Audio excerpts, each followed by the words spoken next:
I'm Corey Stambaugh. I'm a senior policy advisor at the National Quantum Coordination Office, which is located in the White House Office of Science and Technology Policy. I'm also a physicist at the National Institute of Standards and Technology, and I moonlight as an adjunct professor at a local community college teaching physics. Today, basically, I wanted to talk a little bit about what we're doing in the National Quantum Initiative, particularly in terms of education. I work at the National Quantum Coordination Office with Charles DeHaan, who's our director, and about 15 plus agencies across the federal government, where we basically help coordinate the federal efforts to carry out the National Quantum Initiative. One of the core pillars of that is the development of a workforce. And that's what we're here to talk about today, which is fantastic.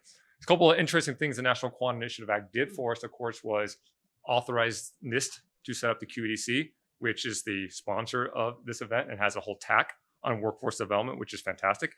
It also set up, I guess, over a dozen now quantum centers and institutes, which do a lot of the help with a lot of training and education. And one of the big things of our policies is making sure we have great careers and many pathways for people to get there. And so today's conversation is both about the supply, that is, what are the different ways we're generating talent in the short term, next year, 2 years, 3 years, not the long term, short term. And we're going to hear about the demand, specifically that industry demand. Again, that's something QDC has really helped the nation understand better. What we're not going to talk about, and I'm going to talk about now, are a couple other things. But before I jump into that, I have up here our website, quantum.gov, for those who don't know its existence. This is where we keep all of our policy documents, the big things that are going on. So having a clock makes you tick really fast. All the things going on, and I'll maybe point back to that in a minute. So a couple of things I wanted to mention that we're not going to talk about today are, first, the importance when it comes to supply of international talent. The second is the demand. We're not talking about today is the demand for the federal government. We need great people to work in the federal government. And then the long term. How do we think about long-term generation of talent? So let me start on the international side.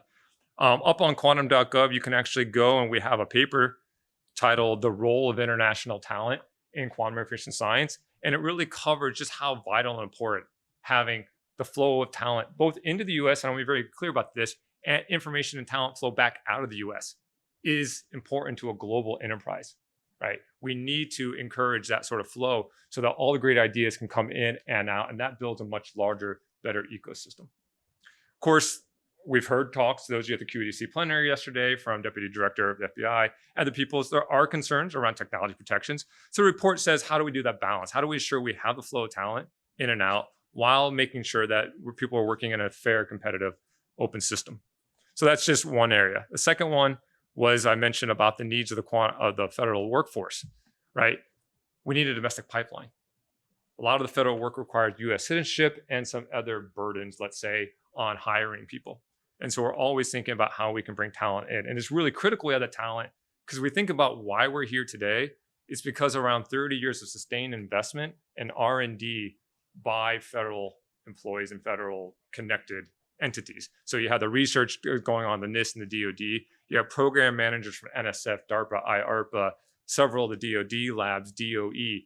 It's those types of investments, as we heard in the opening keynotes today, that got us to the 2010s, got us to the investments now where companies are joining in. And then, so I'll end on that one and go to the last part, which is what we're doing in the long term. Two things is, one, we have to be very thoughtful about what we're doing to broaden participation. And I think that happens at multiple levels.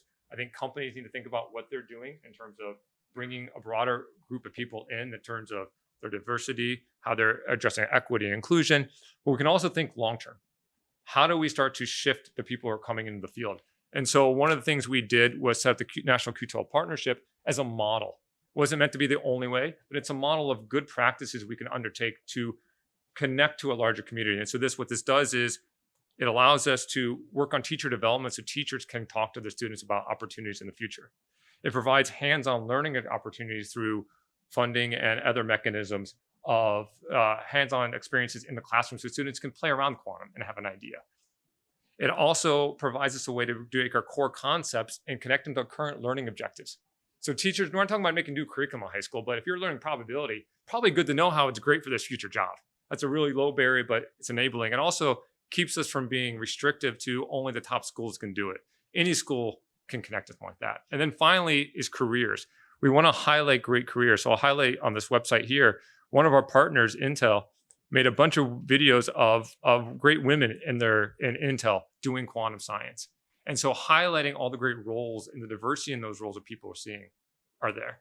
So I'm here all week. Please come out and talk to me. We'd love to hear about what you think is going on in the quantum landscape. I know the time's up, but I do want Adrian to come out here. And I want everyone to recognize the great work Adrian's done over the last year for the workforce sector. It's been quite amazing. Just amazing. So thank you, Adrian.